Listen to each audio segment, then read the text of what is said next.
নমস্কার। এখন বর্তমানে আমাদের পশ্চিমবঙ্গে অনেকেরই রেশন কার্ড বাতিল হয়ে যাচ্ছে। তো এখন আপনারা বাড়িতে বসে মোবাইল ফোনের সাহায্যে কীভাবে দেখবেন যে আপনাদের রেশন কার্ডটা কাদের কাদের বাতিল হয়েছে এবং সেটা কী কারণে, আপনারা সেটাও দেখতে পারবেন। চলুন তাহলে ভিডিওটা শুরু করা যাক। আপনারা আপনাদের ফোনে গুগলটা খুলে নেবেন এবং গুগলে এসে সার্চ করবেন WB ফুড। দিলে আপনাদের সামনে এই সাইটটা চলে আসবে, আপনারা এখানে ক্লিক করবেন। দিয়ে আপনারা একেবারে নিচের দিকে স্ক্রল করে করে আসবেন। দিয়ে এখানে যে লেখা আছে ভেরিফাই রেশন কার্ড, আপনারা এখানে ক্লিক করবেন। এবারে এখানে রেশন কার্ড করা আছে, এখানে কিছু করবেন না। এখানে আপনাদের রেশন কার্ডের নম্বরটা দিয়ে দিবেন এবং এখানে এই ক্যাপচাটা দেখে দেখে এখানে বসিয়ে দিবেন। দিয়ে সার্চে ক্লিক করার পরে আপনাদের সামনে এমনটা ইন্টারফেস চলে আসবে, দেখিয়ে দিবে এটা আপনারা কখন করছেন।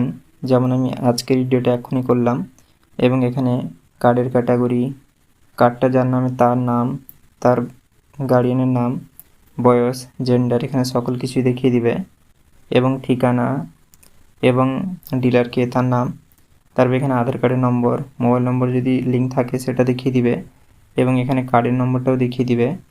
দেখুন এখানে স্ট্যাটাসে লেখা আছে কার্ডটা বন্ধ হয়ে গেছে। দেখুন এখানে স্ট্যাটাসে কি লেখা আছে, delete in voter list, deactivate 21/7/2026। এই তারিখে এটা কার্ডটা ইনঅ্যাক্টিভেট হয়ে গেছে অথবা ডিঅ্যাক্টিভেট হয়ে গেছে। তার কারণ হচ্ছে এটাই যে ভোটার লিস্টে নাম নেই, তা সেই কারণে। এবং দেখুন এখানে আধার শিটও দেখাচ্ছে যে নেই, অর্থাৎ এখানে যে আধারের সঙ্গে যে রেশনটা লিঙ্ক করতে সেটাও নেই। এবং এখানে যে দেখাচ্ছে card locked for ডিলিটেশন in SIR। তো এখানে দেখতেই পাচ্ছেন কার্ডটা এখানে ডিলিট করে দেওয়া হয়েছে। তার কারণ হচ্ছে SIR এর নামটা ডিলিট হয়ে যাওয়ার দরুন এই কার্ডটা বন্ধ করে দিয়েছে। তো এখানে বলছে কন্ট্যাক্ট করতে SCFR অথবা ROর কাছে। এবং আর আপনাদের যাদের কার্ড একদম চালু থাকবে, আপনাদের সামনে এমনটা ইন্টারফেস আসবে পুরো গ্রিন কালারের। এবং আপনাদের যাদের কার্ডটা ব্লক বা ডিলিটারও হয়ে যাবে, তো আপনাদের এমনটা ইন্টারফেস চলে আসবে।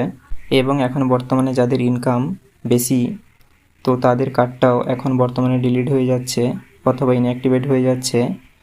স্ট্যাটাসে দেখবেন লেখা থাকবে ইনকাম, অর্থাৎ কার্ডটা ডিলিট হয়ে যাওয়ার কারণ হচ্ছে আপনাদের ইনকামটা বেড়ে গেছে। এবারে আপনারা বলবেন যে ইনকাম বেড়ে গেল সরকার কী করে জানতে পারলো? এখন তো জানেন আপনারা আধার, ভোটার, রেশন, প্যান সব একসাথে লিঙ্ক আছে। তো জানেন প্যান কার্ডটাই হচ্ছে মূলত অ্যাকাউন্টের সাথে সম্পর্কিত এবং তার সাথে আধার কার্ড লিঙ্ক এবং আধার কার্ডের সঙ্গে রেশন কার্ড লিঙ্ক। সেই কারণে সকল প্রক্রিয়াটা পুরো সরকারের অধীনে চলে গেছে।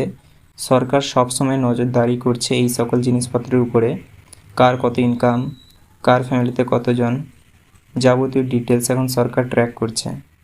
তো এখন চাইলেও আপনারা আর কোনো কিছু সরকারের থেকে লুকাতে পারবেন না, সকল কিছু এখন সরকার দেখতে পাবে।